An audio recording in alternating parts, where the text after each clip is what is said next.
that get dropped off in a remote location. And where I got dropped off in the Amazon rainforest in Colombia. So I was in an area called Portuguesin, and I had to survive for 21 days with no food, no water and no cold. Now imagine how hard that is. What is in the jungle? What's in the jungle? Pumas, jaguars that want to eat me. What do you think is in the water in a jungle? Crocodile, snakes, piranha, stingray, electric eel, and these are the types of animals that I'm competing against for a food source. This is what I'm competing against to get fed while I'm on this challenge. So here I am here. Imagine this now. Put yourself in my shoes. I'm going on this little speedboat going down the riverines in the Meta River.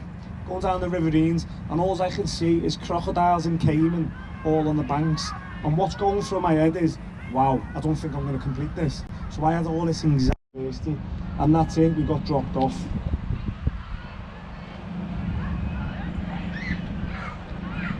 And all you got is 21 days to arrive at your extraction. So you get dropped off in your location, you get given a map, and you've got to start hiking for about 5 miles to get to an area where you want to stay. Now when it comes to survival, where do you think you want to stay? What are you looking for? Say again. Yeah, exactly that. You want to look for decent places, especially near a food source, near water source, because I want to be able to hydrate all the time. So that's what you're thinking about. So you get your map, you navigate to an area, and you're looking for areas where I can catch some water and hopefully get some food. And that's you in that area. And what we got given was a few essential items. We had a knife, we had a pot, we had a fire starter, and they're the basic items you get to survive. And like I said, you're completely naked, you've got no shoes, and you've got nothing. All you've got is your wits.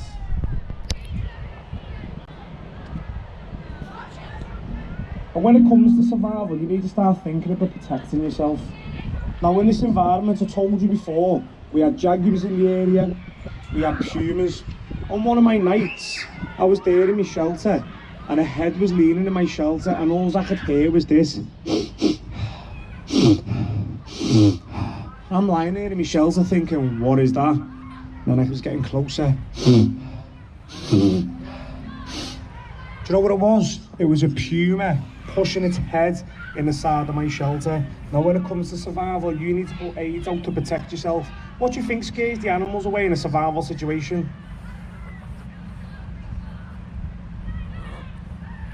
Yes, growling back, screaming, come on! So that's exactly what I did when I was in the jungle.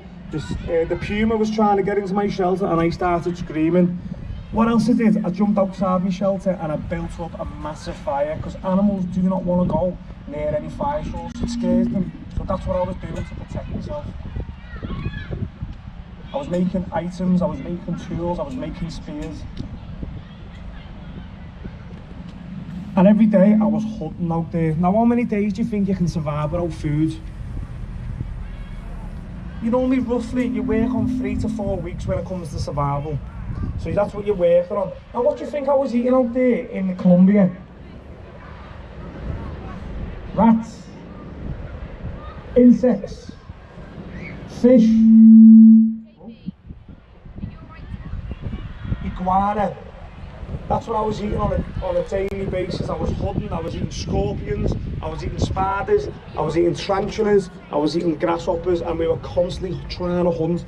I made so many primitive weapons to try and catch animals. Do you think it's easy to catch an animal? It's absolutely hard, and you need to always think outside the box. These animals are always one step ahead of you. This is their environment, so you need to learn how to overcome this. And this is what I was doing daily. And every day you need to prepare yourself for all conditions. As you can see on these pictures, I had to start making shoes. Because when we were in the Colombian jungle, when you watch the TV show, the floor looks nice and flat, nice and cozy, but it wasn't. It was volcanic rock, so my feet were getting shredded. So like I said, when you're in a survival situation, you need to constantly prepare yourself for all conditions. I had to make shoes, I had to make some sort of clothing, stop the bushes and spikes going in me. The shoes I made were out of vines. What I used to do every day is to collect all the vines off the trees, all the vines, and I'd soak them into water to make them more flexible, and that's what I was doing every day. And when they were flexible after the 2 days in the water, I'd get them out and I'd make all my shoes with it. I'd make all clothes just to protect my feet and be able to walk on the ground. And the biggest thing I had to deal with when I was on this challenge was I had to fight through adversity. Now, if you look at some of these pictures here, I was bitten from head to toe. I had bites upon bites, my body was absolutely killing me, and I had to smile every day. Now, like I said at the very start, we dropped off in a remote location in Perth. My partner, Sonny, sometimes she'd struggle, so I had to be mentally strong for her and motivate her and rally her up. And I was going through the mill. I had bites upon bites upon bites, and I just kept smiling. I didn't want to get it into my head, right, I've got to quit. So when you're going through hardship, some of you might miss home a bit now. Some of you might be doing some hard exercises while you're out with the Scouts, and you will start going through a bit of adversity. But when you start growing and going through it, you will grow as a person, and that's what it's all about. And that's what I was doing. I was pushing myself through adversity on a daily basis, not getting enough food, freezing at night, raining every night, and I always had to push myself and just keep carrying on. And look at that, look at the bites on me there. You couldn't even see me skin. I had bites upon bites upon bites, and it was absolutely terrible.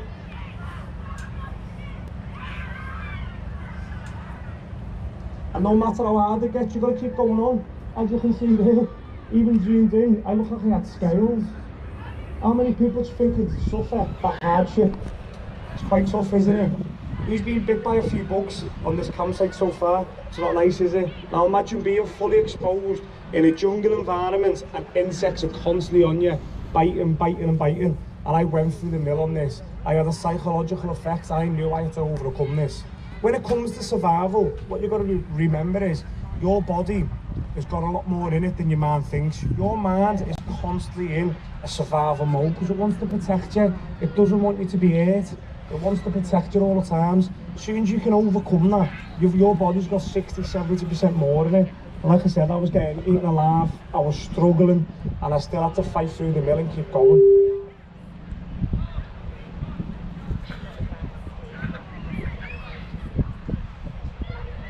And your fear naturally gives you survival instincts.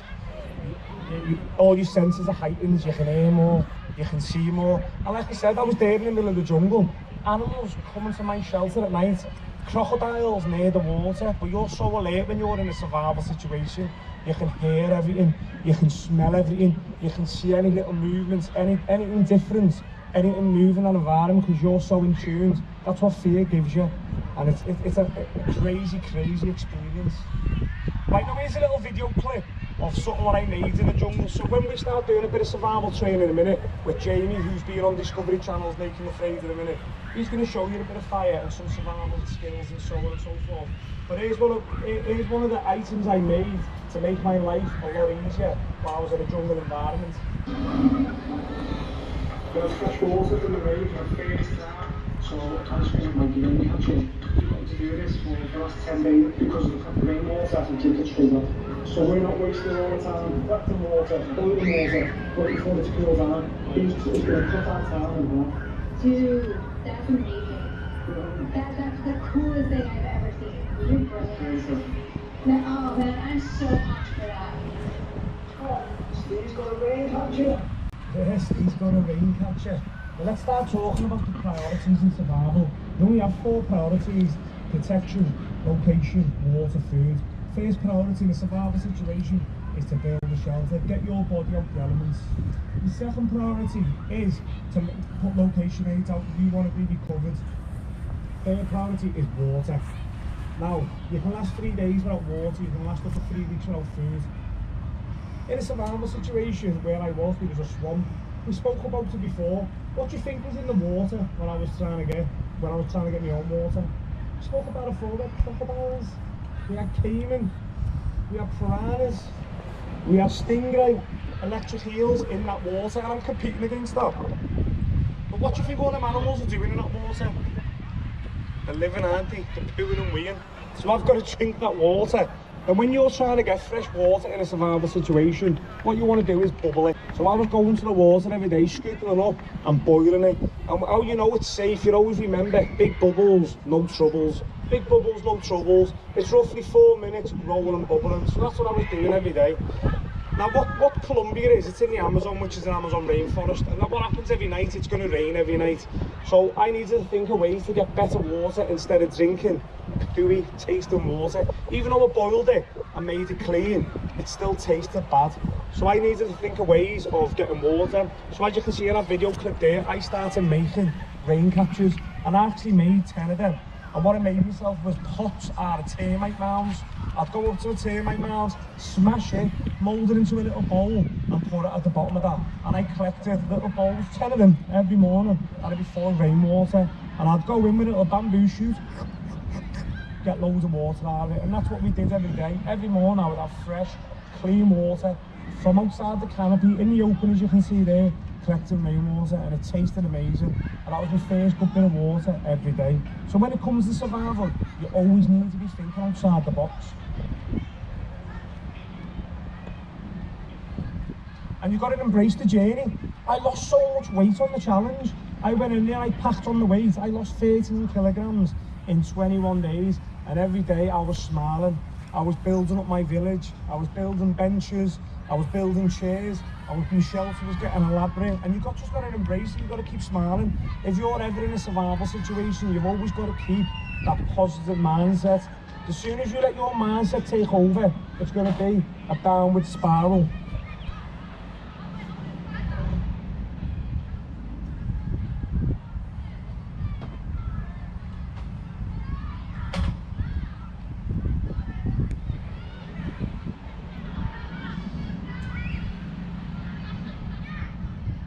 And celebrate the small wins. This is funny, this, right? As you can see, what I've got there is a tiny little fish. Now this was my first win. The fish was no bigger than my thumbnail. No bigger than my thumbnail. I got in that water, and like I said, every time I got in the water, I used to watch all the crocodiles on the banks, and every time I got in the water, they wanted to jump in the water with me. Don't know why, probably wanted to scram me. But they would get in the water with me, and my cameraman would always try and go and dare me to do things to make the camera look good. And he'd put me under all this pressure, and I'd go out there and I ended up catching, using my little bag, and I caught a fish, and I screamed, yes! You watch it on a TV show. I think the producer thought I caught the biggest fish ever. Then obviously I pulled that out the bag, and the whole production just started laughing their heads off. But I was absolutely buzzing with that, because I knew then I can catch fish with my bare hands. But yeah, one that big, but when you're catching 50 of them and you're stuffing them all together, you're getting a decent meal. And we were doing that every day, but I was celebrating every win. I was celebrating when I caught a scorpion, when I caught tarantulas, when I was eating crickets, when I was eating worms, when I found morichi fruits, when I found agave. It just kept me going. And like I said, you've got to celebrate the small wins. I was buzzing with that. If you ever watch the TV show, you'll see how excited I was for catching that. My first catch on like day 3, and I caught my first fish ever with my bare hands. But obviously it was only small, you can see how tiny it is.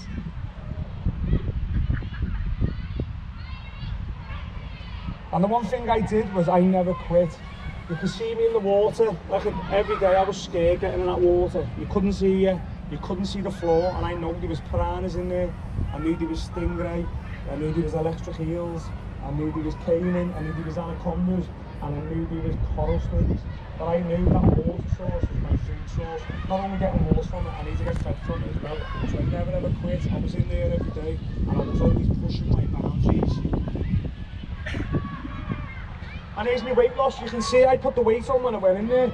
I went in there, I got told to put on some weight. I lost, it says 13 pounds, actually lost 13 kilograms. And my PSR is 7.5. So what that means is your primitive survival rating. Now it goes up the better you do. You start off on a basic level. So as you can see there, I finished off on a good rating. It is 7.5. And hopefully one day I get to go back and test myself again, and with that I want to be in the 9s, so that's my goal. So that was a bit about Naked and Afraid. That's what we went and done. Now here's another TV show I ended up doing with my wife, who's sitting down here on the floor next to you. So we went from naked and afraid, and we've done something also called naked and alone.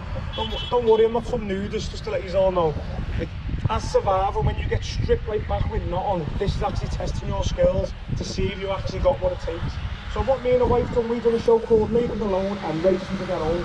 We got dropped off to the Highlands, no food, no water, no clothes. So what we did on this challenge was boots, and we had to cover a distance of 60 miles over 3 days living off the land. And it was an absolute amazing experience.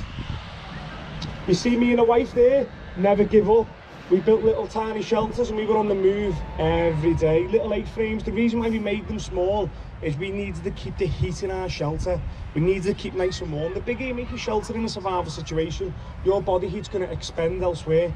So as you can see there, we made nice little tiny shelters, cuddled in to keep our body heat going, and it was absolutely freezing. Same in this challenge, I got eaten alive by the midges. You can see how red my skin is, but we always had that attitude, never ever give up. And reap the rewards.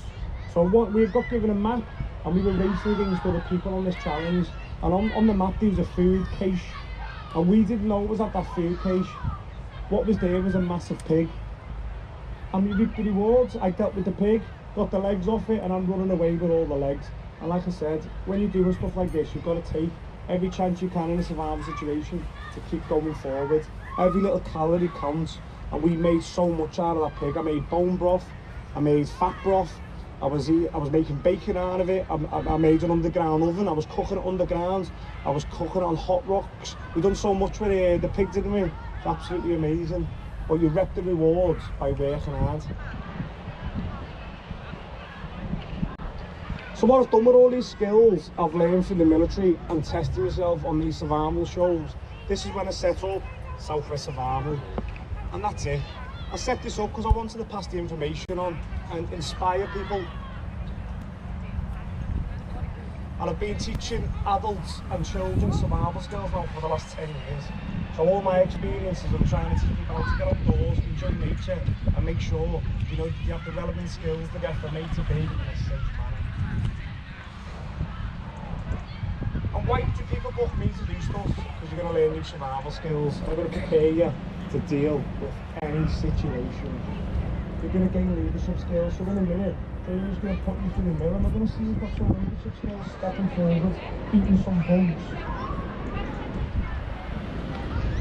Know your confidence and resilience. This is why we do it all. We want people to grow. We want people to be more confident in their skill sets. We want people to start being a bit more friends and getting closer. Develop your stronger mindsets. That's the biggest thing, what we try and teach in a survival situation. We want you to be good. We want you to have that I can do this attitude. We want you to step up your comfort zone, and this is what we're always trying to do. And here's some of the sayings here I want to leave you, right? To keep going no matter how hard it gets. You start developing that mindset, the world's your oyster. No matter how much you struggle, when it's raining, you're all wet and cold on your scout camps, just smile, cheerfulness in the face of adversity. Always have that mindset, just keep smiling. On this picture here, I was actually injured. I was up in Scotland doing a Catherine Yomp, the 54-mile Yomp, and I only done this in May, and I was absolutely struggling. And the cameraman popped right in my face, and I just thought I had to smile and put my thumbs up. And I was actually dying on that. And I was going to quit on the 20-mile point where I rang my wife up and said I'm going to come off. She said, I'll just keep going. And it motivated me to keep going. The world's waiting for you, team. These are scouts. Get out there, enjoy all the adventures, and this is what it's all about. Use it here.